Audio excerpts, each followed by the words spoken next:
Hoy, en La Tuerca Actualidad, reflexionamos sobre los principales eventos que se han producido en materia de lucha antiyihadista en la Unión Europea, así como de los ecos que han tenido en la política española. Asimismo, recorremos los homenajes que se han centrado en honor a Franco y nos preguntamos qué queda del dictador en la democracia actual. Por último, nos ocupamos de los resultados de las elecciones argentinas, una segunda vuelta en donde el candidato Scioli perdió por menos de 3 puntos contra el conservador Macri, que será el nuevo presidente de Argentina. En La Tuerca Actualidad hablamos de la amenaza yihadista, de los 40 años de Franco y de las elecciones argentinas. Buenas noches y bienvenidos como todos los lunes a La Tuerca. La semana pasada hacíamos un especial sobre uno de los temas que vamos a tratar hoy, sobre el atentado en París y sobre las siguientes reacciones políticas a nivel europeo.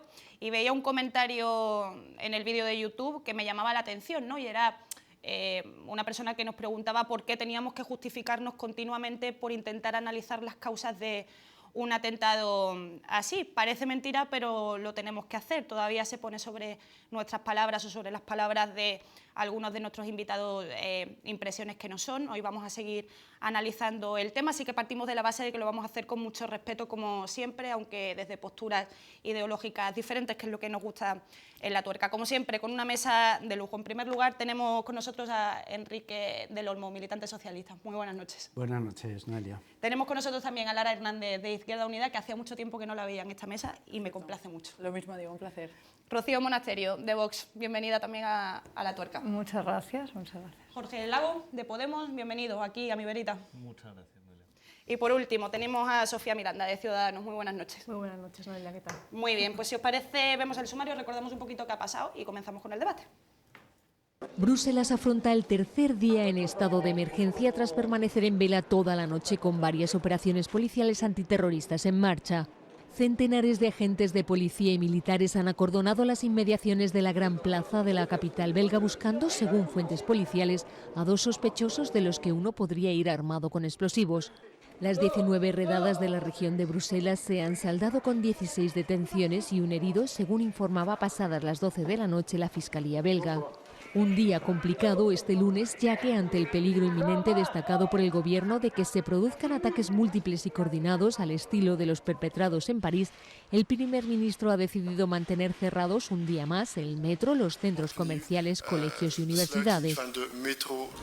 Varias instituciones europeas y empresas multinacionales han pedido a sus empleados que trabajen desde sus casas y se han suspendido múltiples reuniones. Una situación de sitio que ha dejado semidesierta Bruselas todo el fin de semana. No han abierto los típicos mercadillos, no ha habido deporte profesional y los ciudadanos han optado por quedarse en casa dejando un aire fantasmal en las calles tomadas por las fuerzas de seguridad. Bueno, es un tema que tiene muchos puntos para analizar. Esto era lo que pasaba en Bruselas. Veíamos hoy la capital de Europa prácticamente desierta, algo que produce entre miedo y mucha tristeza, pero han pasado más cosas y vamos a partir desde Francia, ¿no? Desde el lugar de los hechos. Veíamos cómo el presidente Hollande tomaba ciertas medidas, ha tomado ciertas medidas. Una de ellas tiene que ver con el cambio de la Constitución, con una reforma constitucional en un momento en el que ha tenido que hacer frente a una situación de emergencia de este tipo. Esto nos pone sobre la mesa un debate diferente y tiene que ver con eso, ¿no? Cuando el Estado de Derecho tiene que servir para cumplir con lo que la democracia pues, no llega. ¿Os parece o nos parece que una reforma constitucional en este momento, viene en buen momento, se puede encajar bien o no, Enrique? Bueno, yo creo que la reforma constitucional es simplemente una de las medidas que se pueden discutir dentro de un conjunto de medidas y de elementos políticos a nivel internacional que hay que abordar. Yo creo que los atentados de París lo que han hecho ha sido explotar una burbuja plenamente infecta que había desde hace décadas ya y que procesos como Irak y tal lo habían agravado y que han hecho tomar conciencia al mundo y a la sociedad occidental particularmente, no solo del miedo a los atentados, sino de que hay un problema de tanto calado, tan profundo, que no pueda ser abordado con medidas desde un solo ángulo del problema. Ni puede ser abordado solo desde la seguridad, ni puede ser abordado solo desde una contraofensiva bélica, por decirlo de alguna forma, sino que hay que abordar las causas profundas porque ya nos asaltaban a nosotros. Antes se podía pasar por encima del papel de las monarquías saudíes, de la financiación, de todo esto que en estas 2 últimas semanas ha salido a la luz. Entonces, lo bueno a mí me parece es que la sociedad de pronto está dándose cuenta de que esto no es una cuestión ni de mayores arrestos ni mayor valentía, sino es un problema donde hay que tener políticas radicalmente diferentes. Y en eso el abanico de matices es enorme, pero yo creo que es un periodo en el cual las posturas valen relativamente poco. La firma de declaraciones, la firma de acuerdos puede estar bien, pero si esto no va unido por una política sistemática que ponga en primer término los servicios de inteligencia, los elementos de financiación, los elementos de soporte de estos regímenes, los elementos de base del surgimiento masivo del yihadismo, realmente estaremos simplemente esperando a la próxima eclosión. Yo creo que es un momento donde todas las cartas tienen que estar sobre la mesa, donde a priori no es un tema tan simple de decir sí o no a tal cosa, sino que todas deben estar en el mismo paquete de medidas. Rocío. Bueno, yo me alegro que por fin, viendo a vuestro compañero socialista teniendo que tomar medidas, os deis cuenta de que estas medidas efectivamente son de calados y son profundas, porque yo he visto mucho a socialistas y a la izquierda criticando medidas que probablemente ahora se verían como que eran necesarias, ¿no? Y salisteis a la calle a gritar contra algunos que lo que defendían era la firmeza, ¿no? y un discurso quizás muy alejado de la demagogia, probablemente un poco impopular, pero que hoy se demuestra que era necesario. A mí no me gusta hablar de París, a mí me gustaría hablar porque hoy hablamos todos de Bataclan, de París. Oiga, es que hace meses en Nigeria tuvimos Garissa y en Garissa se cargaron a un montón de estudiantes cristianos solo por el hecho de ser cristianos y Europa miró hacia otro lado. ¿Qué pasa? ¿Que la vida de un nigeriano vale menos que la vida de un parisino? Este problema lo teníamos hace mucho. Hemos reaccionado cuando nos ha tocado cerca.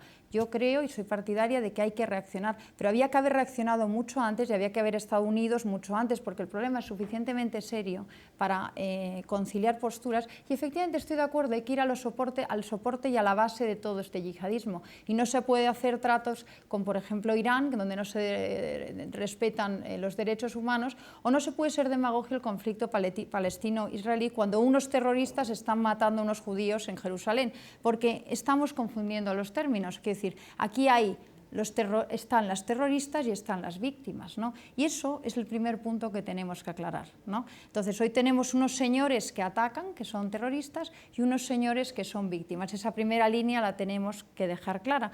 Y la segunda línea es: todas las víctimas son de igual de importantes. No porque sean parisinos nos tiene que tocar ahora el corazón y resulta que a los nigerianos que estos mismos terroristas les masacraron hace meses, toda Europa miraba hacia otro lado. Y en tercer lugar, estoy de acuerdo que hay que ir al origen, a acabar con el soporte financiero de todos ellos y también a tratar los problemas en origen en estos países, que no se trata solo de regar de financiación, sino a lo mejor hay que ayudarles. Efectivamente, con las armas, a veces hay que ayudar con las armas. Yo tengo contacto con gente que son pacifistas, porque es que son obispos, ¿no? En Nigeria, en Irak, en Erbil, en Kirkuk, y me dicen, nosotros somos pacifistas, pero ¿sabéis lo que pasa? Que llevamos 2 años poniendo el cuello.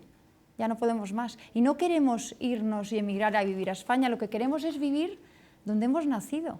Y nos están masacrando, están matando a nuestros hijos, los están degollando, no nos vais a ayudar. ¿Qué pasa? ¿Que nuestra vida vale menos que la del parisino? Y tienen razón. Ara. Bueno, sí, yo voy a comenzar polemizando un poco, porque qué mejor lugar que la tuerca para hacerlo. Bueno, yo creo que las medidas que tú comentabas que ha implementado Hollande pues suponen el fin de la socialdemocracia a nivel europeo, ¿no? Hollande era esa gran esperanza blanca que de alguna forma se ha ido conformando y ya hemos constatado que es la flor de un día, ¿no? Pudo poner en marcha políticas alternativas e implementar un giro oponiéndose, digamos, a una Europa alemana, porque es bien cierto que no se puede poner en marcha una Europa alemana en contra de Francia, y no quiso hacerlo. Hoy lo que estamos viendo de algún modo, se está confirmando, es que se están poniendo en marcha medidas constitucionales que bien podría firmar Nicolás Sarkozy y que yo creo que suponen el orgasmo que ahora mismo de verdad está teniendo José María Aznar, entre otros, ¿no?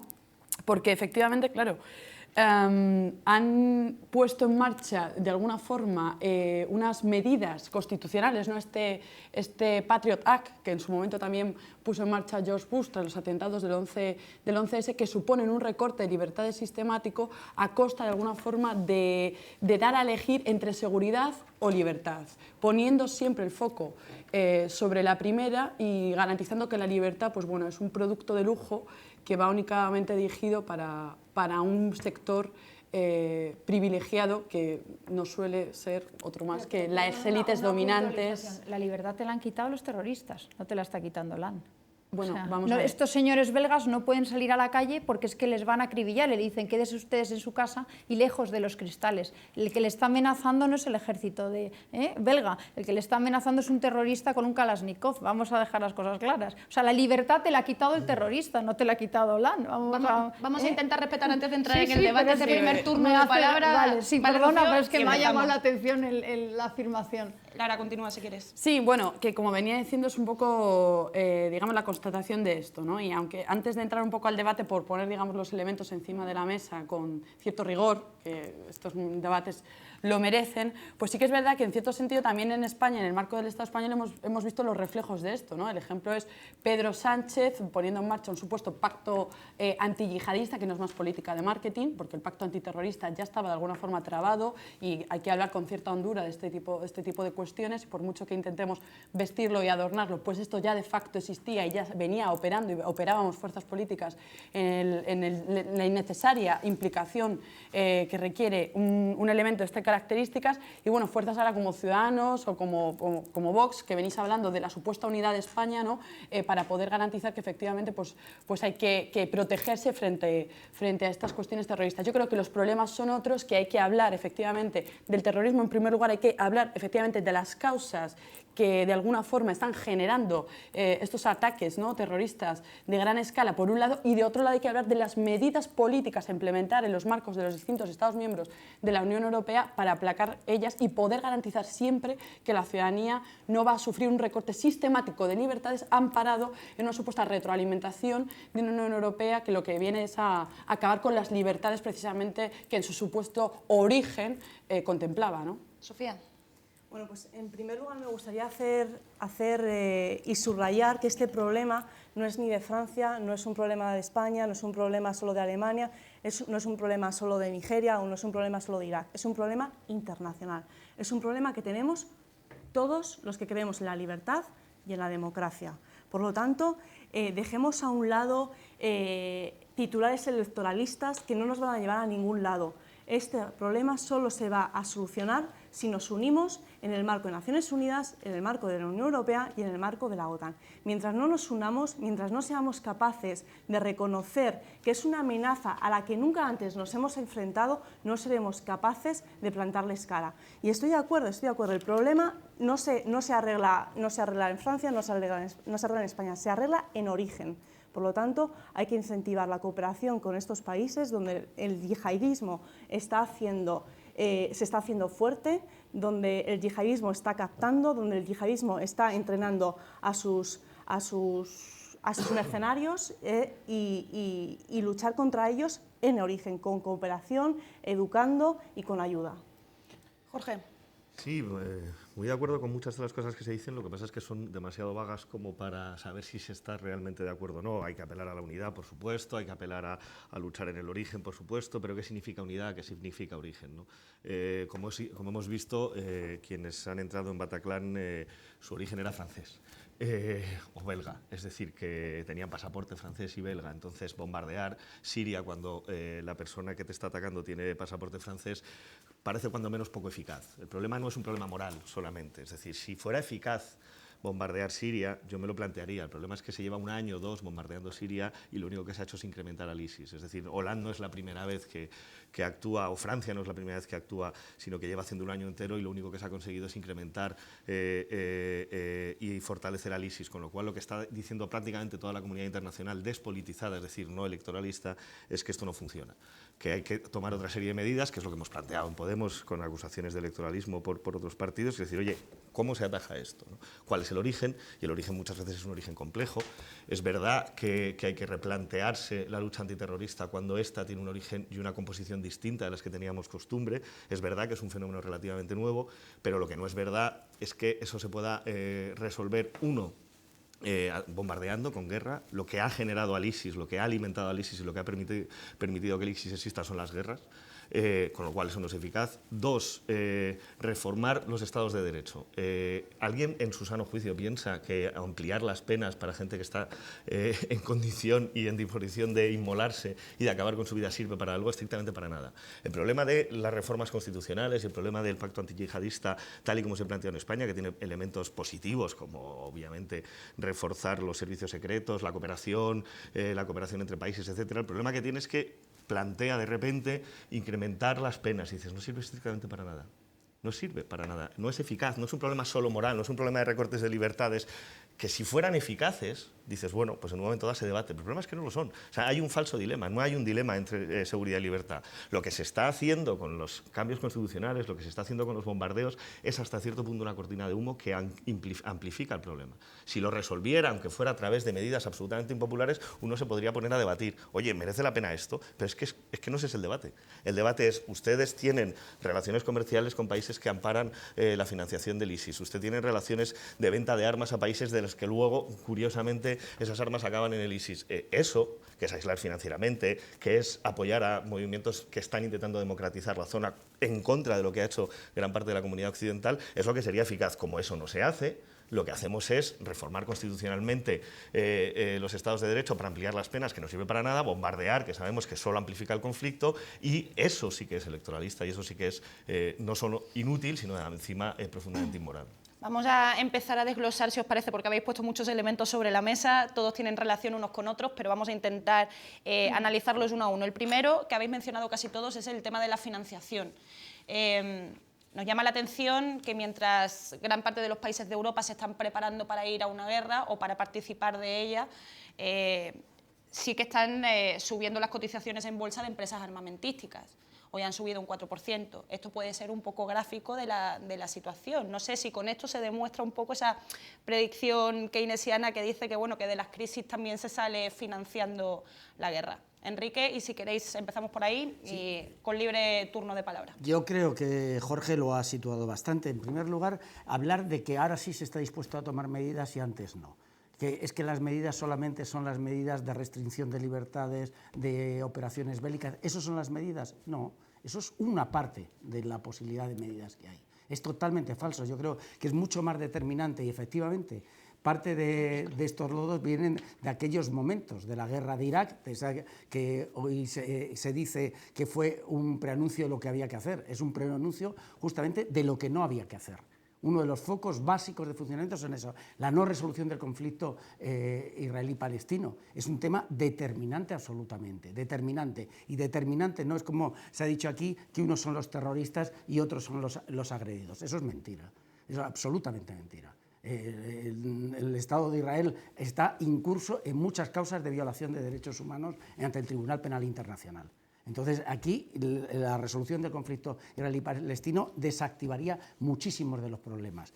Tercera cuestión, nuestro propio país. Ahora se dice, aquí para estar realmente en contra del yihadismo hay que firmar el pacto contra la yihad. También, para mí, puro postureo. Porque el problema de fondo, estamos dispuestos a revisar las operaciones de venta de armas, que son 900 millones en incremento del presupuesto nacional este año. ¿Se está dispuesto a ver cuáles de esas operaciones han ido destinadas al final a los canales de ISIS? ¿Se está dispuesto a investigar cómo se realiza la venta del petróleo que ISIS capta por todos los sitios? Estos son problemas absolutamente vitales. Aquí no es un problema de sacar pecho o simplemente poner mucha policía en las calles. Eso puede responder al primer impulso de la gente, la necesidad de sentirse segura, pero esto no ayuda a solucionar el problema por sí mismo. Yo no soy especialmente pacifista, yo creo que ha habido operaciones militares que hay que hacer y posiblemente haya que discutir, pero hay que discutir las que hay que hacer, cómo hay que hacerlas y no con un mando a distancia, como muchas veces han hecho las operaciones que luego han dejado. Veamos el caso de Libia. En Libia había que sacar a Gaddafi, pero el resultado después de Gaddafi, ¿cuál es? Es que el día después existe. Y el día después de una operación tiene que saber que existe. Irak, exactamente lo mismo. Guerra de Irak y apoyo a Maliki, ¿para luego qué? O sea, el problema es de fondo. Para mí, esta situación plantea sobre el tapete de la escena internacional un problema global al cual hay que responder globalmente. Por ejemplo, se puede decir el tema de África, etcétera. Pero, por ejemplo, España, que ha liquidado la cooperación internacional al desarrollo con África, ¿no tiene nada que decir este gobierno? O la Comunidad de Madrid, que acaba de votar un 0,0001 de presupuesto para la cooperación internacional al desarrollo. Si estamos diciendo que una de las causas posibles es el tema de la pobreza, es el tema de la miseria, etcétera, etcétera, estamos caminando en dirección contraria con un volumen de cinismo absolutamente impresionante. Hay una cosa, perdona, no sé si te he interrumpido. No. Quiero ser muy breve porque estoy de acuerdo y porque además se ha hablado suficientemente de cómo pues, finalmente países supuestamente aliados de Occidente son los que permiten la financiación, desde Arabia Saudí, Turquía, etcétera, ¿no? Pero hay un ejemplo, simplemente un ejemplo, ¿no? Hollande, para hacer frente a la supuesta respuesta a los atentados en París, dictamina que se puede superar el tope del déficit que marca la Unión Europea, ¿no? Es decir, no lo puedes hacer para políticas de desarrollo, no lo puedes hacer para políticas sociales que resuelvan parte del conflicto social que está viviendo la periferia de las grandes urbes parisinas, que se alimentan también de esa situación del conflicto. Vimos en 2007 arder las periferias de París, no pasó absolutamente nada en términos de política social, más bien lo contrario, y sí en políticas represivas, pero vemos ahora que para una intervención bélica militar sí que se puede superar el déficit, lo que no se podía hacer para políticas sociales. Es decir, no solo hay que plantearse la financiación del ISIS, que sin duda, y que es central, y que yo creo que hay un acuerdo en la comunidad internacional que no lleva a la acción y que no lleva paso al acto. Es que las propias estructuras de las democracias occidentales y europeas, en este caso, son profundamente contradictorias y cuando no irónicas. Para determinadas cuestiones sí podemos superar el umbral de déficit, podemos hacer gasto, podemos incurrir en deuda, para otras no. Pongo un ejemplo que no tiene nada que ver a priori con esto. Se gasta en vigilar fronteras y devolver a migrantes cerca de 2.000 millones anuales en la Unión Europea, y para trabajar en origen cerca de 600. Si invertimos esos gastos, lo mismo, somos mucho más eficaces, muchísimo más eficaces en resolver, en este caso, un problema exclusivamente humanitario. No estoy hablando de terrorismo, pero es para salirme del foco y volver a él, pero no se hace. Entonces, yo creo que muchas veces nos embarcamos en debates aparentemente moralistas, hay que defender la libertad y no hay que condenarla por la seguridad, pero si es que hay un problema de eficacia asociado, es que se está haciendo no solo inmoralmente las cosas, sino que se están haciendo mal, es que no son eficaces, es que no resuelven el conflicto, no resuelven los problemas. Ahí es a donde hay que dirigirse, ¿no? En esta línea que apunta Jorge, que estoy muy de acuerdo, ¿no? Hay un elemento importante que hay que señalar y que muchas veces se nos olvida, ¿no? Quiero decir, estamos en un cierto sentido asistiendo a las consecuencias, si me permitís la expresión, de haberle pegado una patada a un avispero, ¿no? Por un lado, en primer lugar, porque evidentemente las distintas intervenciones e injerencias militares, pero también políticas, con una voluntad clara de desestabilización de una zona geográfica fundamental, ¿no? Primero con Afganistán, pero posteriormente con Irak, y como más determinante, pues evidentemente las consecuencias de esa famosa foto de las Azores las estamos viviendo aquí y ahora, ¿no? Eso en primer lugar. Y evidentemente la guerra se ha conformado en el siglo XXI como un mecanismo, como muy bien decía Noelia al inicio, ¿no? Un mecanismo de alguna forma para obtener beneficios privados, beneficios que obedecen a intereses económicos y que además también pues, se muestran en los balances en bolsa de las empresas armamentísticas, ¿no? De las multinacionales armamentísticas. Eso en primer lugar, pero es que también hay un elemento de fondo muy importante. Tenemos que recordar que el primer ministro Valls fue ministro del Interior con Sarkozy y pusieron en marcha políticas de ajuste y políticas de recortes que lo que buscaban era de alguna forma recortar la inversión en líneas de investigación que a medio y largo plazo tienen mejores y más eficaces resultados, y lo que hicieron fue pues, poner en marcha una política, digamos, de redadas en la calle, situar a muchos efectivos policiales para garantizar de cara al público que efectivamente había una seguridad de facto que protegía a la República que se ha confirmado que efectivamente no era tal, ¿no? Es decir, que en cierto sentido esas políticas de recortes y esa ineficacia pues está también llevando a eso. Otra cosa es la cuestión moral más de fondo, que evidentemente tiene quizás, se digiere mejor, ¿no? En cierto sentido, que yo ahí es lo que querría, ¿no? Un poco el foco, quizás eso también es otro debate interesante, cómo al final hay un consentimiento, un cierto consenso por parte de la población a la hora de aceptar que tiene efectivamente que sacrificar sus propias libertades, porque democráticas, quiero decir, cuando ocurrió lo de Charlie Hebdo, pues, ¿qué ocurrió? Se puso en marcha una medida por la cual el gobierno podía controlar los medios de comunicación sin el permiso, sin ningún tipo de permiso o garantía judicial previa. Esto es un recorte de libertades sistemático que no entra dentro del campo moral, es que es un ataque a la libertad de expresión en sus bases y en sus fundamentos. Sin embargo, se nos está, por así decir, dando una pastillita que pretenden todavía muchos partidos del régimen que nos traguemos y que lo confunden con un falso debate, que era el que en cierto sentido yo creo que Rocío planteaba al inicio, que es, bueno, entregad en bandeja de plata vuestras libertades fundamentales garantizadas democráticamente a cambio de que podéis vivir sanos, salvos y tranquilos en vuestros hogares. Bueno, este debate es falso, tramposo y hay que señalarlo constantemente. Yo quiero hablar porque estoy escuchando cosas, la verdad, que me preocupan bastante. Primero, he escuchado que, bueno, si solucionamos el conflicto de Israel-Palestina, pues a lo mejor la situación mejoraría. Luego también he escuchado que es que, claro, que como intervenimos en Irak, pues tenemos las consecuencias que tenemos. Primero, en los ataques del 11S fueron previos a Irak. También hagamos un poco de rigor histórico para no confundir a los espectadores. Sí, 30 años, y después de 30 años tuvimos los ataques del 11S.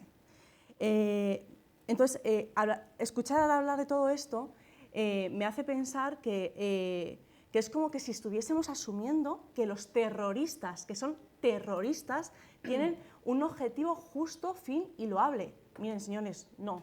A estas personas, estas personas están en contra de nuestro modo de vida, están en contra de nuestras libertades, están en contra de que hoy estemos aquí 5 partidos políticos discutiendo o teniendo un debate libre y abierto. Están en contra de que nos vestamos como nos vestimos, están en contra de que salgamos por la noche. Estas personas, estos terroristas son los que están en contra de nuestras libertades. Y los bombarderos rusos y el que Estado, ya han matado, según datos de la agencia en un de estado de excepción o de excepcionalidad, civiles, es el responsable de garantizar a los ciudadanos que podamos ir disfrutando de nuestros derechos y de nuestras libertades. Dios mío, pero nadie ha dicho eso. Es que hay Bueno, una cosa, sí, pero es que, vamos, lo aquí lo dejáis que en se el ha aire. cambiado es quién es el enemigo. O sea, aquí el enemigo parece ser... Disculpad, No. un momento. hay una cosa que- Si hablamos creo con que- rigor, hablamos con un segundo, rigor, vamos a un segundo. Simplemente Perdonad. pero un dato, simplemente un dato a ver si ese argumento es válido para el otro lado. Quiero decir, es que ya según datos que ya de alguna forma ha difundido la agencia EFE, los bombarderos rusos tienen más víctimas civiles que los terroristas.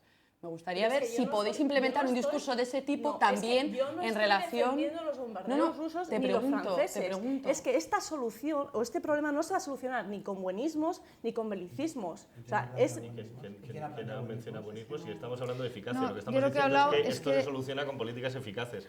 No diciendo que si tú estás planteando que se necesita intervenir en origen, en los focos, en la financiación, en los procesos de democratización de todo Oriente Medio y de países aledaños, si estás planteando eso, no es buenismo, no es un problema moral, es un problema de políticas eficaces. Bombardear, como planteaba casi de manera compulsiva Rivera, si hiciera falta. El problema no es que esté bien o mal en términos morales, no que está... es- no, perdona, termino. Rivera. Ha Eso dicho que no si lo hacía ha- falta eso no lo ha defendido intervenir, Rivera. se intervenía. Si la cuestión no es si hace falta intervenir o no, es que no hace falta, es que no es eficaz, es que se ha demostrado que no lo es. Esa es la cuestión. El problema de los debates es que si tú crees que tienes necesidad de recordarnos que el objetivo de los terroristas es el Estado de Derecho, la democracia y Occidente, entonces es que está saliendo del debate, porque nadie, creo, de los que estamos aquí, desde luego no yo, está planteando en ningún momento que haya ningún tipo de legitimidad para que nadie haya actuado como ha actuado. La cuestión es cómo se defiende mejor Occidente, sus derechos y libertades, sus constituciones, saltándoselas, reforzándolas en una dirección. Termino, si no te importa, no te he interrumpido, o no he intentado no hacerlo en cualquier caso. Si la cuestión es, ¿sirve de algo que justamente aquello de lo que es objeto de ataque, que es el Estado de Derecho, la democracia, los derechos humanos, las libertades que nos hemos dado desde la Revolución Francesa, al menos en Occidente, lo recortemos. ¿Sirve de algo? El problema es que no solo no sirve, no solo no es eficaz, sino que encima, de alguna manera, responde al juego de espejos que está pretendiendo el terrorismo. Es decir, si el terrorismo tiene como objetivo, decías tú bien antes, el Estado de Derecho, creo que la mejor manera de defenderlo no es poniéndolo en suspensión. Y algunas de las medidas que se están planteando juegan, y no lo digo yo, lo dice la comunidad de juristas española, mucha de ella por lo menos, juegan a forzar el Estado de Derecho hasta el punto de desfigurarlo en alguno de sus cláusulas. Ese es el problema. Hacerles el juego a ellos es justamente responder como algunos pretenden que respondamos. Por alusiones muy brevemente, pero vamos a escuchar primero a Rocío, luego, luego recogemos el resto del argumento, porque si no entráis entre los dos y no hay manera de salir. Yo repito, yo no hablaba solo de combate, hablaba también, el problema lo tenemos dentro de Europa, o sea, tenemos 50 millones de musulmanes en Europa, un porcentaje de los cuales dispuestos a hacer la yihad, y eso hay que decirlo claramente, ¿no? Tenemos 1.600 musulmanes en todo el mundo, 90 millones en Turquía, esto es un problema global, efectivamente. Segundo, yo he hablado de varios, uno, la financiación, que hay que atacar el tema de financiación. Segundo, hay que resolver en origen, y ahí estoy de acuerdo con mi compañero y con Enrique, que efectivamente, por ejemplo, los socialistas tenían un plan maravilloso, que era el plan Paidar, que se dejó de hacer, que era un plan de industrializar aquellos países en desarrollo para poder dar una oportunidad y efectivamente acabar con ciertas condiciones que fomentan o que facilitan el radicalismo. Ese era un plan fantástico que se dejó de hacer por el Partido Popular. Segunda medida. Tercera, yo creo que no podemos, y lo que estoy insistiendo es que no podemos cambiar el foco. El discurso que está haciendo, yo veo a una izquierda anclada en las Azores. Os habéis quedado paralizados en ese discurso. Y en el discurso de los recortes. Usáis Azores y recortes. Oiga, no, es que esto es un debate mucho más profundo y con muchos más matices. No nos podemos quedar en bucle. Las Azores pasaron hace tiempo y efectivamente por estar en bucle una gran parte de la sociedad con las Azores no hemos dado respuesta a un problema que ha ido creciendo. Entonces, el problema no lo tenemos en Nigeria, no, lo tenemos en España. En España tenemos dado 9 millones a asociaciones salafistas que se han ido con nuestro dinero de todos los españoles, se han pagado el avión para ir a Siria y volver, Daesh y volver. O sea, esto es un dato 2015, 9 millones asociaciones salafistas en España. Los salafistas, salafismo, quiere decir antepasados, quiere decir reconquista. ¿Qué quieren reconquistar? Quieren reconquistar lo que creen que fue suyo, ¿no? Y entre ellos tenemos al Andalus, que está en España. O sea, no nos engañemos, o sea, esto no es una cosa de Nigeria ir a combatir a Siria, no, tiene muchísimo más matices, ¿no? Si habláramos solo de España tendría miles, ¿no? Entonces, el discurso anclado de las Azores, anclado de los recortes, es un discurso, en mi opinión, vacío de contenido.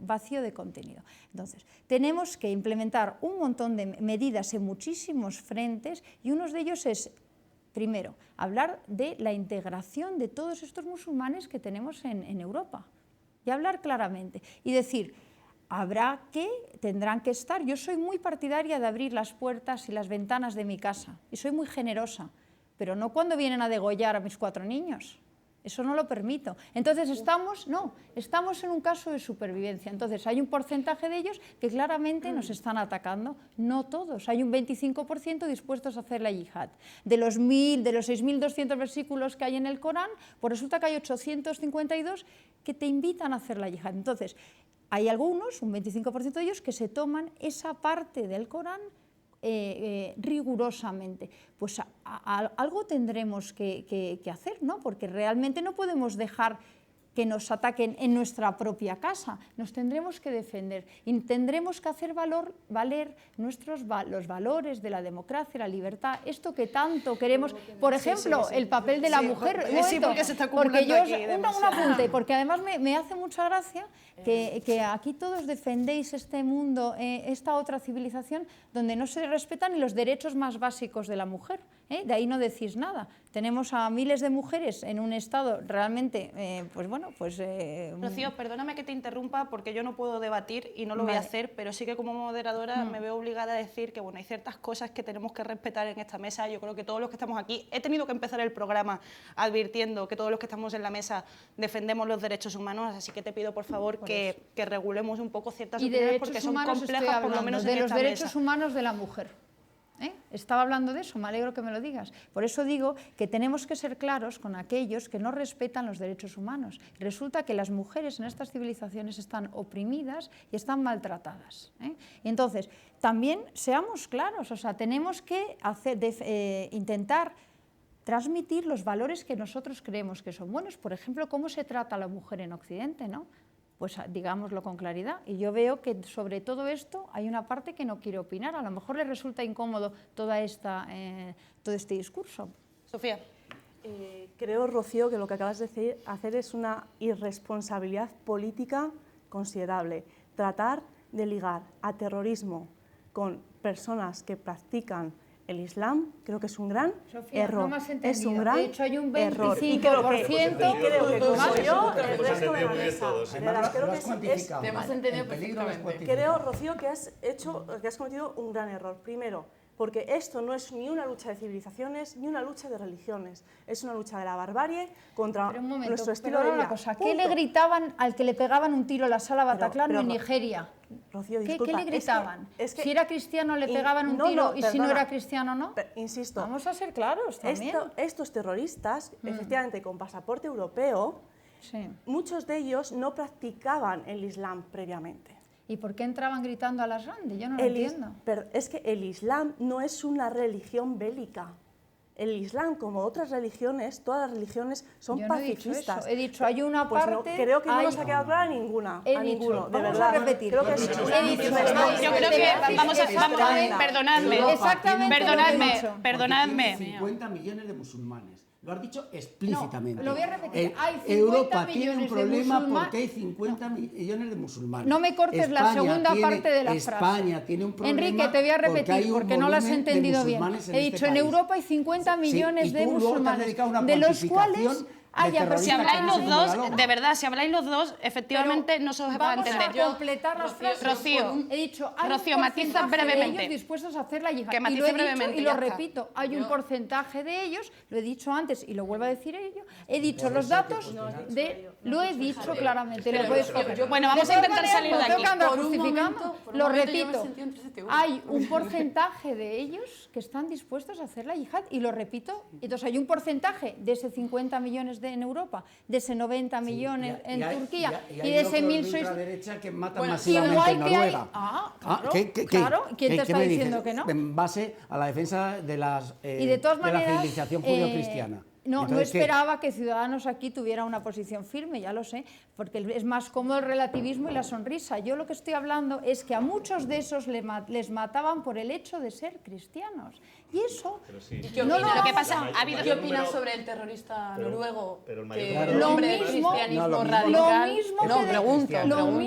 del islamista radical. En cualquier caso, me hace gracia simplemente una puntualización. Me hace gracia que acuses a la izquierda, que además ponerle la etiqueta de, pero bueno, de que nos vamos muy atrás mencionando a las fotos de los Azores cuando tú hablas de la reconquista de Al-Ándalus.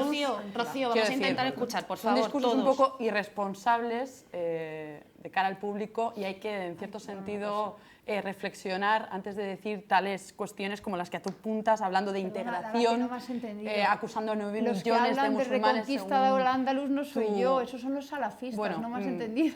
Sí, es que probablemente no te habré entendido muchas cosas, de lo cual, en cierto sentido, me alegro. Pero, en fin, insisto que hablar de integración o enarbolar esa bandera cuando se acusa a 9 millones de personas o miembros de asociaciones salafistas en España que han viajado así... 9 millones de euros, no 9 millones de personas, perdóname. Bueno, vamos a intentar entender. Es que no, pero es que los datos hay que cogerlos bien, porque si no... Los datos yo creo que han quedado claros, Rocío, de verdad, yo creo que han quedado claros. Vamos a intentar salir de aquí.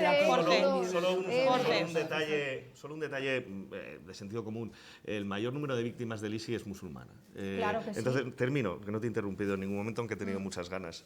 Yo saldría de este debate porque me parece que no conduce a ningún sitio. Yo te lo agradecería. Estoy en 100% de la palabra, que forma parte de las libertades y de la democracia, escuchar y dejar hablar.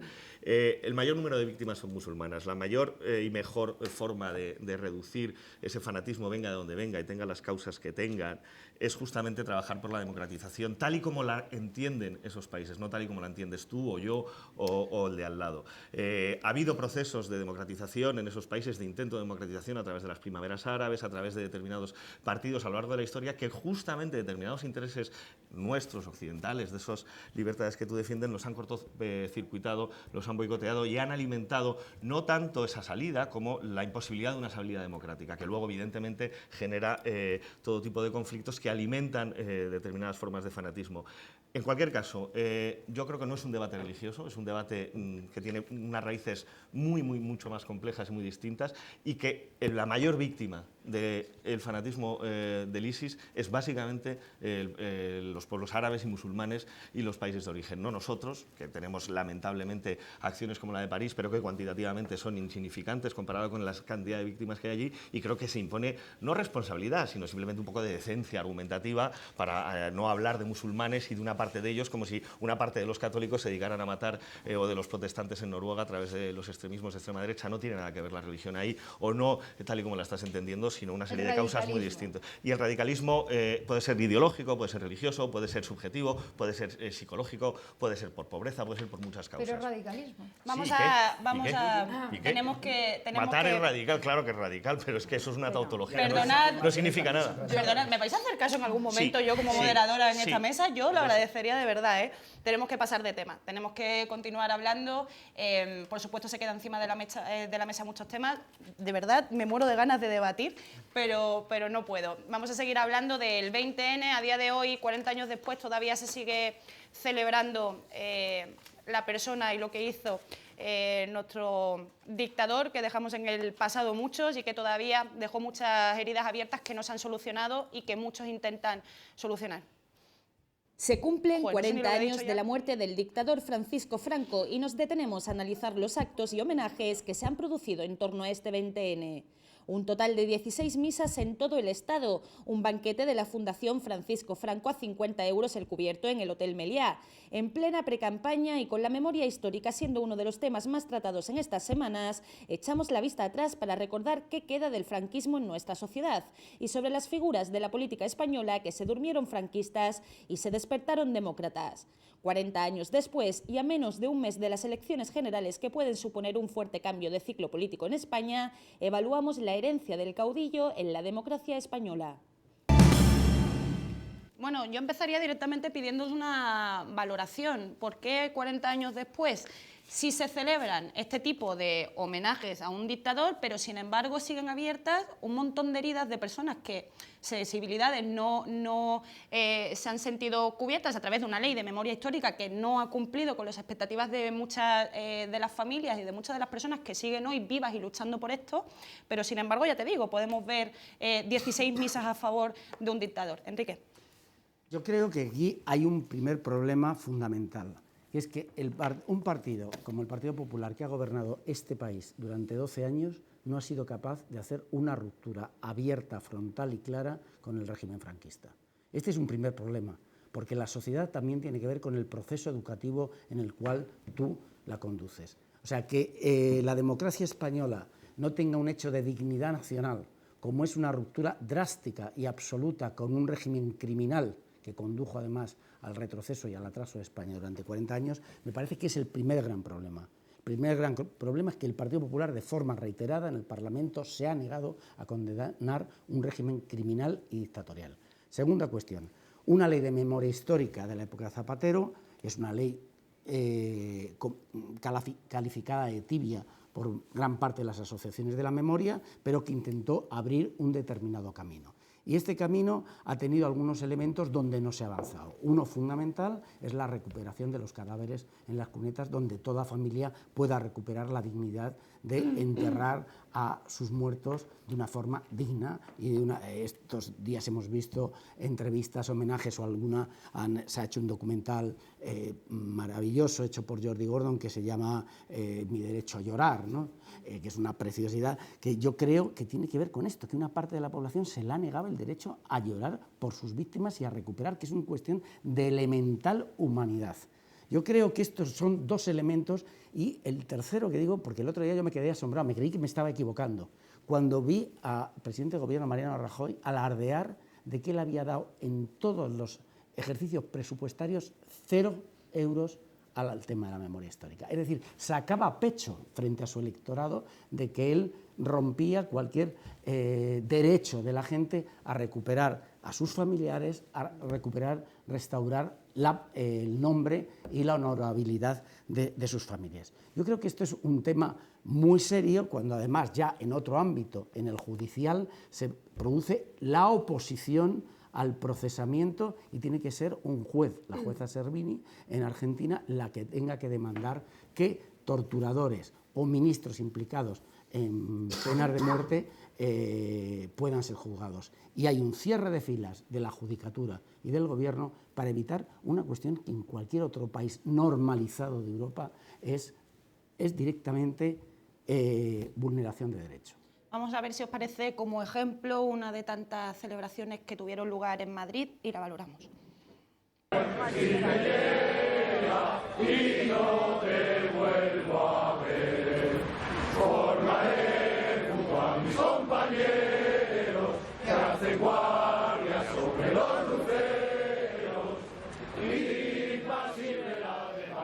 Rocío.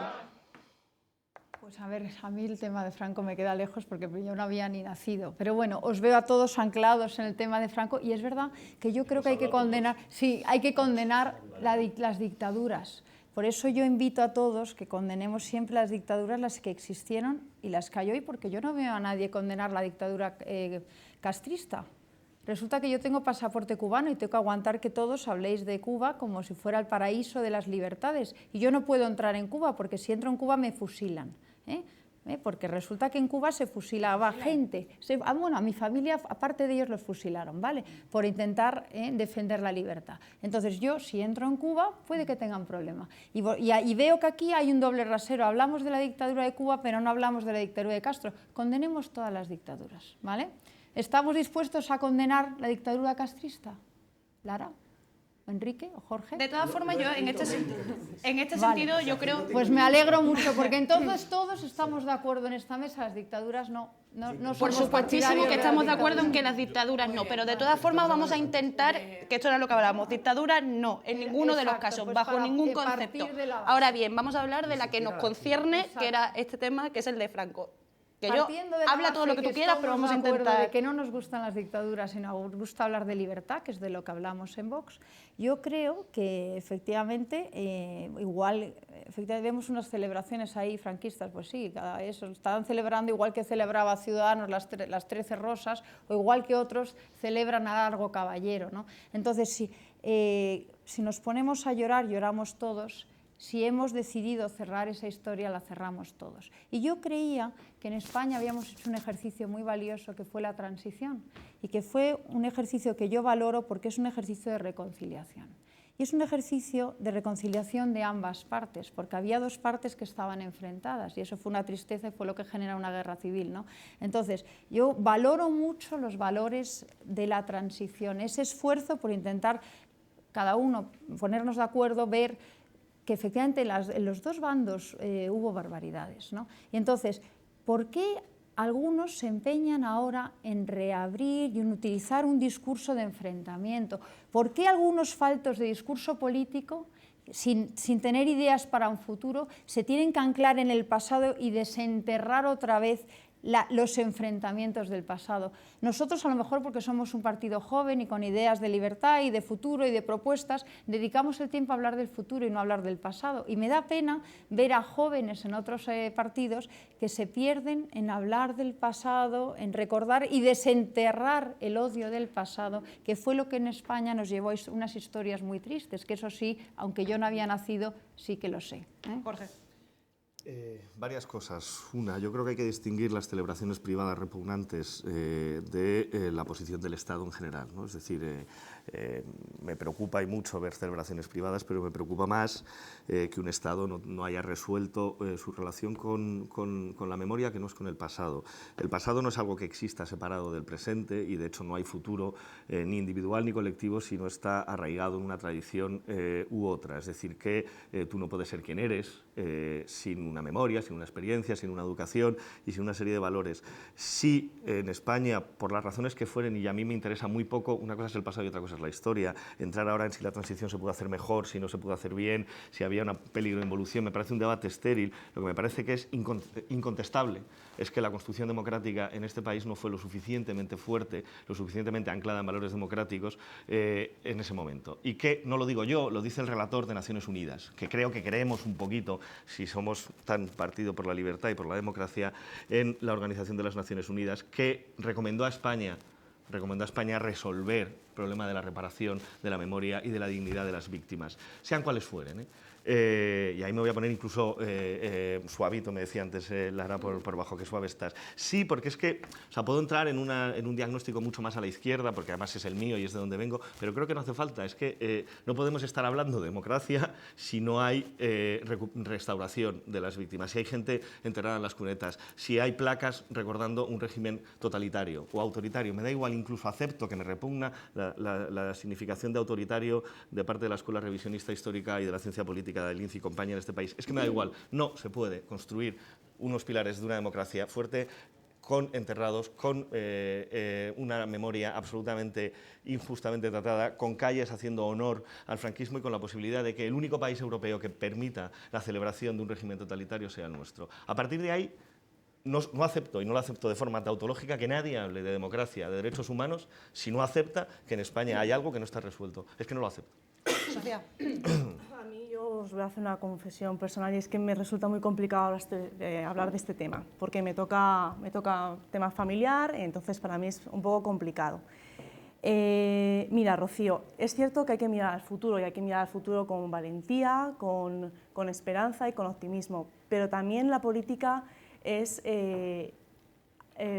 recibir y ser muy empático con las demandas que hace la sociedad. Y estoy contigo, Jorge, este capítulo no está cerrado, no está cerrado. Hay mucha gente que sigue esperando entrar a sus familiares, de los dos bandos. Yo no quiero entrar en temas partidistas porque realmente hacer propaganda partidista con esto, como intentan hacer otros partidos, a mí me duele especialmente, entonces yo no lo voy a hacer. Hay parte de la sociedad que está pidiendo que hagamos algo con la ley de la memoria histórica y creo que también es nuestra responsabilidad hacerlo, porque si queremos mirar al futuro a los ojos, hay que mirar al pasado sin tabús, nadie. Ser capaces de que la gente recupere a sus antepasados, de que los entierre dignamente, de llorar a sus muertos y una vez cerrado ese capítulo de la historia, seremos capaces de avanzar juntos hacia el futuro. Lara. Bueno, vamos a ver. Varias cuestiones, porque este me parece un tema bastante importante, que además no entiende en cierto sentido de banderas de distintos partidos políticos e incluso ideologías, ¿no? En primer lugar, yo, Rocío, considero que es muy importante en la vida en general y en política más si cabe, no ser hijos o hijas de nuestro tiempo, ¿no? Hay que saber de dónde venimos para ver hacia dónde vamos, porque si no podemos estar un poco perdidas o perdidos, ¿no? Eso lo primero. En segundo lugar, lo que estamos viendo aquí, y se están mezclando temas, ¿no? Que yo creo que estamos todos en líneas generales de acuerdo, pero lo que estamos viendo aquí no tiene tanto que ver con el hecho de que efectivamente, ¿no?, haya que poner encima de la mesa una serie de reivindicaciones, ¿no?, que tienen que ver, como decía Jorge, con derecho a la verdad, derecho a la justicia, derecho a la reparación, cuanto con un elemento fundamental, y es las garantías de no repetición. Es decir, garantías democráticas de que no vuelva a suceder nada parecido a lo que hemos vivido durante 40 años de dictadura y durante la guerra civil, y un ejercicio de negacionismo histórico, que eso es lo que está sucediendo. Porque yo puedo condenar efectivamente, y lo condeno rotundamente aquí, la exaltación de cualquier acto de este tipo. Pero es que lo que se está produciendo es un ejercicio de negacionismo histórico, que es un atentado directo contra cualquier sistema que se pueda llamar efectivamente democrático, fuerte y sólido, anclado en una transición totalmente débil y en un modelo franquista bien apuntalado desde abajo, cuya élite dominante todavía hoy pues sigue operativa, lamentablemente, y puede además caminar por la calle, como es el caso que decía, ¿no?, Enrique, 19 dirigentes franquistas que están condenados con orden de captura internacional, entre ellos Rodolfo Martín Villa, un empresario y un político español que todavía hoy puede permitirse pasear por las calles. No se trata tanto de que unos puedan llorar a otros y digamos, unos no puedan llorar a sus víctimas y otros acudan a estos eventos, cuanto que efectivamente hay todavía políticas amparadas desde el Estado, hay inversión pública, quiero decir, todavía se consiente que el Hotel Meliá vaya a acoger efectivamente el aniversario por los 40 años de la muerte del dictador. Es decir, ¿El Hotel Meliá es público? El Hotel Meliá es una institución, bueno, no institución, evidentemente es un hotel privado, pero lo que se está de alguna forma es consintiendo públicamente que lugares de estas características acojan eventos así. Esto en Alemania, por ejemplo, no ocurre. Está penado por el Estado. Es decir, no se puede permitir que sigamos viviendo y viendo actos de este tipo. Vamos a ser coherentes. Sí, vamos a ser coherentes. Yo creo que todo el mundo tiene derecho a enterrar a sus muertos, todo el mundo, y es parte de la dignidad, ¿vale? Pero entonces vamos a hacerlo, a dejar ambas partes. Si unos señores quieren ir al Hotel Meliá, que es un sitio privado, que yo sepa, y quieren hacer un evento recordando a sus familiares muertos en Paracuellos, yo no me voy a meter. Si los de Ciudadanos queréis hablar de las fusiladas, las 13 rosas, no me voy a meter. Si alguien quiere honrar a Largo Caballero, yo no me voy a meter, porque creo que todo el mundo tiene que honrar a sus muertos. Lo que no podemos hacer es, cuando son de unos y otros, ¿no? Hay todavía, es decir, necesitamos, y esto todavía no se ha hecho, localizar y judicializar las fosas comunes. Esto todavía no ha sido realizado, eso en primer lugar. Tampoco se ha realizado una condena del franquismo como un régimen criminal en los términos que contempla la ONU. Esto tampoco se ha hecho. Tampoco se ha reconocido la legalidad democrática de la Segunda República. Esto tampoco se ha hecho. Si se puede condenar todo, se puede condenar todo, pero condenarás también a los que firmaron Paracuellos, entonces. Vamos a si nos ponemos a condenar... Por favor, que ha perdido la palabra. Enrique. No, Rocío, no intentes hacer equilibrios que no son posibles. O sea, vosotros queréis hablar del pasado. Yo quiero mirar el equilibrio es necesario. O vosotros queréis compensar la balanza hacia un lado. Vamos a ver, vamos a intentar escuchar a Enrique, que ha pedido la palabra. Y además a nosotros se nos plantea importante hablar del pasado. Esa política de equilibrio siempre oculta algo. Y me parece que en el caso de Rocío es evidente. Primera cuestión. Yo creo que lo que se está planteando aquí es un problema de dignidad del país y de limpieza democrática del país. A mí me ha encantado la intervención de Sofía, porque lo que ha planteado, eso sí que es darle un corte real a algo que no hemos solucionado durante los 30 años post-transición. Es la dignidad de un país, la recuperación de la gente que está todavía en las cunetas, que sus familiares no tienen ningún tipo de ayuda para recuperarlos y para honrarlos como corresponde. La dignidad de un país es que el próximo Parlamento vote una declaración institucional condenando de forma drástica el franquismo. No estamos hablando del crimen de este o de aquel, de un régimen criminal, que es radicalmente diferente porque entre los objetivos estaba la liquidación del otro país. Y yo creo que lo que están reivindicando todas las organizaciones de la memoria, todas las organizaciones que quieren que esto se aclare, es simplemente esto, es tan elemental como un país digno y un país limpio. Y en ningún caso hay ningún elemento de vendetta. Yo os lo digo personalmente, no, esperas. Una cosa, yo he sido torturado por Billy el Niño y yo he pasado por las cárceles franquistas. Y no tengo ninguna sensación ni de vendetta, ni de rencor, ni nada de esto. Yo he pasado durante años sin que hubiese ni ley de memoria histórica ni nada y he participado como un ciudadano normal en todos los procesos. Pero yo quiero que este país esté plenamente limpio respecto a esto, que sea como Alemania, que sea como Italia o que sea como Francia.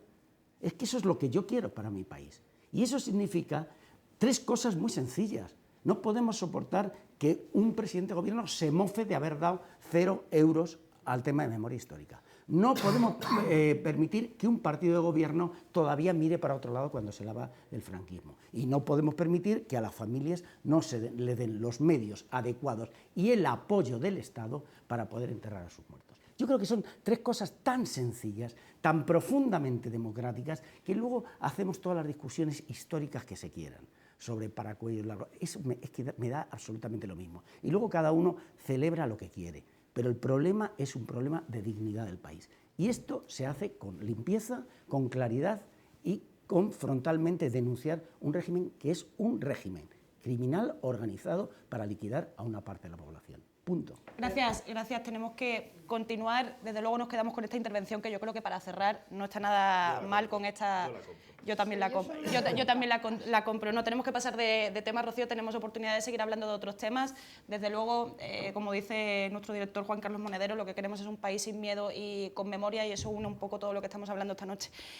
Seguimos hablando, lo hacemos de las elecciones en Argentina. Hay nuevo presidente, Macri.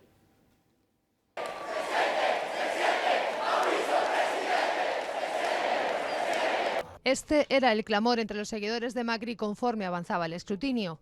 El líder de Cambiemos se ha impuesto a su adversario. ¡Es acá! ¡Es ahora! ¡Vamos, Argentina! ¡Vamos, Argentina! Muy distinto el ambiente en el búnker de campaña del Frente para la Victoria. El peronista Daniele Scioli reconocía la derrota. Deseándole éxito por el bien de nuestro país. 32 millones de argentinos estaban llamados a esta segunda vuelta electoral inédita en el país, después de los ajustados resultados del pasado 25 de octubre. De nuevo, este domingo la participación ha sido muy alta, el 79%. La sociedad argentina tenía muchas esperanzas puestas en estas elecciones. Cristina Fernández y Macri se reunirán mañana para una primera reunión de traspaso de poderes. Macri tomará posesión el próximo 10 de diciembre. Bueno, pues parece que se abre un frente político diferente en Argentina, que no sabemos si puede afectar al resto de la región. Muchos ya hablan que sí. Yo a Macri lo conocí siendo alcalde de Buenos Aires, que ya dejaba, desde luego, para mi punto de vista, mucho que desear, pero bueno, ha sido una victoria consolidada en una segunda vuelta que puede traer consecuencias, en primer lugar, para los argentinos. Jorge, tú conoces bien la política argentina, ¿nos puedes hacer una lectura de lo que significa esta victoria o esta pérdida de la gente que viene del tradicional peronismo, ¿no? No soy experto, pero bueno, sí que me ha interesado siempre. Se dice mucho en Argentina, y lo hablaba ayer o anteayer con Jorge Alemán, un argentino residente en Madrid, que creo que conocéis, que claro, se vive una paradoja tremenda, y es que gobiernan políticas sociales ligadas al peronismo, al kirchnerismo, que generan allí de donde no la había un progreso social, una clase media, un reparto de la riqueza. Esa clase media, ese reparto de la riqueza, ese progreso con dificultades, con contradicciones, no voy a entrar en ellas, pero una indudable consolidación de algo que no existía previamente, y 10 o 12 años antes no lo había en Argentina como ahora, esas clases medias que de repente entran en una lógica de mayor aspiración y votan a la derecha, a una política puramente neoliberal que es la de Macri, que en poco tiempo destruirá las clases medias, como ya pasó cuando ha gobernado la derecha siempre en Argentina, y generará el caldo de cultivo para que vuelva a ganar el kirchnerismo o las formas de política social peronistas, ¿no? Es decir, que se vive siempre una contradicción donde cada uno va generando su propia disolución de manera trágica, porque cada uno de los datos a los que podemos tener acceso muestran que el progreso justamente y la consolidación tanto social como económica, como las ayudas directas o indirectas a la riqueza, al empleo, el reparto, la educación, los gastos sociales han aumentado durante los 12 últimos años, y que, bueno, pues que una mala gestión de las aspiraciones sociales y de la institucionalización irreversible de esos procesos genera justamente un enemigo que acabará con ello y volverá a requerir la intervención del peronismo y de las formas de política social argentinas que son las que han permitido avanzar el país en los últimos años, ¿no? Por hacer una especie de síntesis un poco excesiva de la lectura, a mi juicio tremenda, de lo que ha pasado ayer, ¿no? Enrique. Bueno, yo he vivido años en Argentina, o sea, y he vivido desde dentro algunos de los procesos, y yo creo que en España siempre se ha entendido muy mal el significado del peronismo, ¿no? Que se le interpreta en función de cómo se quiere, ¿no? El lado más populista, el lado de confrontación con los medios, sin entrar a fondo en lo que significa lo que han hecho los medios en Argentina. Yo creo que es imposible, porque el magma peronista son muchas cosas, ¿no? Yo recuerdo un gran historiador argentino, Orovich, que habla de los 4 peronismos, ¿no? Y creo que es el análisis más lúcido que hay del cruce de peronismos entre lo que significa hasta una izquierda clásica, la europea, que fue subsumida por el apoyo de la izquierda histórica del Partido Socialista y el Partido Comunista argentino al imperialismo americano. Entonces eso la liquidó históricamente como corriente el movimiento obrero. Yo creo que la primera cuestión que hay que plantearse es de dónde venía la fuerza de Cristina y del kirchnerismo, ¿no? Jorge ha situado el tema de los movimientos de la política social. Yo creo que hay 3 grandes elementos. Kirchner coge un país en una bancarrota absoluta. De hecho, creo que hubo 3 presidentes en menos de 6 meses. Rodríguez Sá, Duhalde, que duró un poquito más, y luego ya Kirchner, que ganó con el 20% de los votos la elección. Kirchner abordó 3 cosas importantes. Uno, la deuda. Desconoció automáticamente el 70% de la deuda y provocó una negociación con todos los acreedores que el 90 y tantos % acordaron, exceptuando un núcleo resistente vinculado a la extrema derecha del Partido Republicano Americano, y con un juez, el juez Gresca, que intenta bloquear ese proceso. Pero es muy interesante, porque en eso los adelantados. Lula lo que hizo fue pagar la deuda y él hace una quita bestial del 70% de la deuda. La segunda cuestión, todo esto se produce con un incremento del desarrollo económico, una apuesta muy fuerte a las commodities, es decir, a las materias primas de exportación, sobre todo el mercado de la soja, que provoca una etapa de extraordinario desarrollo económico, sobre todo de las clases medias, más que de las clases más populares, que en cierta forma, ahí sí para mí personalmente es el rasgo más populista, en lugar de la construcción del estado del bienestar más a fondo, es por mecanismo de subsidios y subvenciones, ¿no? Ese es un poco un tema de discusión, pero yo creo que este es un tema interesante, pero sobre todo provoca una satisfacción general de la población en un nuevo estado. Y tercero, tiene que ver con lo que hemos hablado antes, una política de memoria absolutamente audaz y determinante del corte con la dictadura. O sea, el que la ESMA, donde se torturó y mató a la gente, sea hoy el centro de la memoria histórica argentina, que yo no he estado ahora, pero todo el mundo dice que es espectacular cómo los colegios aprenden su propia historia en este tema. Yo creo que estos 3 elementos provocan un consenso social del orden del cerca del 60% de la población. A partir de ahí, lógicamente, pues hay el deterioro económico, las metidas de pata que hay, no estamos para hacer el análisis pormenorizado, pero evidentemente lo hay, por ejemplo, el que se tuviese que comprar petróleo cuando se tenía la riqueza instalada, etcétera, ¿no? Y se produce un deterioro lógico. Se llega a estas elecciones con el kirchnerismo debilitado y con un candidato que desde mi punto de vista es débil, muy malo. Además es un representante del ala derecha del peronismo, ¿no? Entonces Macri, que no es nada, o sea, más allá de que sea multimillonario políticamente, no era un tipo de estos que digan, bueno, este arrasa, pues se ha encontrado en cierta forma conducido porque toda la reacción de las clases medias más adineradas han producido el fenómeno que Jorge ha descrito muy claramente. Nos hemos desarrollado, hemos ganado. Yo tengo un gran amigo, es uno de los mejores periodistas argentinos, Raúl Colman, que me dice, es que todos mis compañeros del club se han hecho de plata, pero todos están en contra de Kirchner, ¿no? Entonces se da ese mecanismo que es la privación relativa, por decirlo de alguna forma, y que eso es, yo creo, lo que ha dado una gran base de un resultado electoral mucho más corto del que yo esperaba. No, a mí me hace gracia cuando un sistema político y unas ideas no funcionan, la culpa no es del sistema, la culpa es del líder de ese momento, ¿no? Ahora parece que las ideas del peronismo no son las causantes de la ruina en la que está Argentina, sino las causantes es que ha habido una figura que las ha interpretado mal. No, señores, el problema ha sido todas las ideas que llevaba ese programa político, todas las que son contrarias a la libertad, todas las que fomentan la corrupción, todas las que no dejan la iniciativa privada, todas aquellas que ponen trabas, todas aquellas que no permiten prosperar, el control de la prensa para acabar con la libertad de expresión, todo eso es lo que lleva a Argentina a donde está hoy, ¿no? Y de repente los argentinos no habían ni oído hablar a Macri, de hecho en la primera vuelta pues casi no se le conocía, ¿no? Pero cuando empiezan a oír, no, bueno, sí, pero no se le dejaba, no, un momento, un segundo, pero no se le había oído, que luego nos quejamos, sí, pero no se le había oído hablar tanto.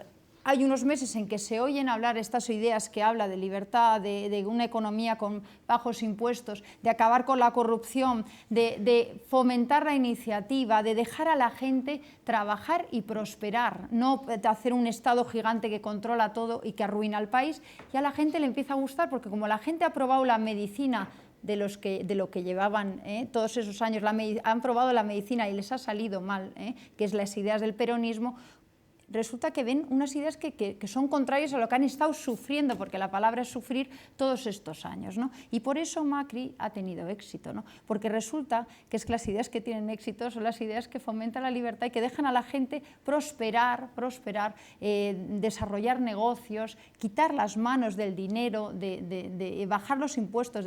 Al final se trata de, una vez más, libertad, ¿no? Que es un concepto que tenemos que tener muy claro, ¿no? Al final un Estado gigante que todo lo subvenciona, que interviene en todo, que controla todo, porque era lo que era el peronismo en este momento, al final agobia, asfixia, ahoga a la población. Y eso es lo que ha pasado, ¿eh? Y ahora de repente ven la luz y ven que alguien a lo mejor les va a sacar de esa cueva, ¿no? Y eso lo que veremos probablemente en los próximos años en Argentina.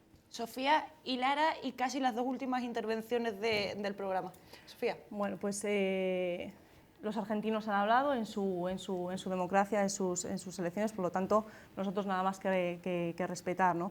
Pero sí que es cierto que el peronismo, igual que ha tenido sus luces, como bien habéis apuntado vosotros, ¿no? En la ampliación de temas de derechos sociales, de empleo, de acercar la política a la juventud, de reafirmar los derechos humanos en Argentina con la anulación de las leyes que exculpaban a los militares. Sí, exacto. También ha tenido sus sombras, ¿no? Porque en 16 años de gobierno de un mismo partido pues da para luces y da para sombras, ¿no? Entonces sí que es cierto que la sociedad argentina está muy polarizada políticamente, porque o amas el peronismo o lo odias, ¿no? También es cierto que a nivel internacional la confianza económica con Argentina, las inversiones también han caído en los últimos tiempos. Y sobre todo los casos de corrupción, ¿no? Que se han visto, sobre todo hemos tenido casos, el último caso que hemos oído del fiscal argentino que está desaparecido, en fin, ¿no? Pues casos un poco turbios que también ponen en entredicho el sistema, ¿no? Con lo cual, dicho lo dicho, yo creo que es algo muy positivo que el sistema se regenere, que entren nuevos partidos, que entre un nuevo partido, que se abran las instituciones y veremos a ver qué pasa. Lara. Sí, bueno, muy rápido. Bueno, a mí esto me parece devastador, ¿no? Es realmente un resultado devastador. En primer lugar, porque estoy totalmente de acuerdo, ¿no? Con lo que en cierto sentido señalaban Jorge y Enrique. Además, ¿no? Me parece un dato muy importante. Leía hoy, sin ir más lejos, que su padre, Franco Macri, un multimillonario italiano, que pasó de tener 7 empresas a 46 durante la dictadura militar, ¿no?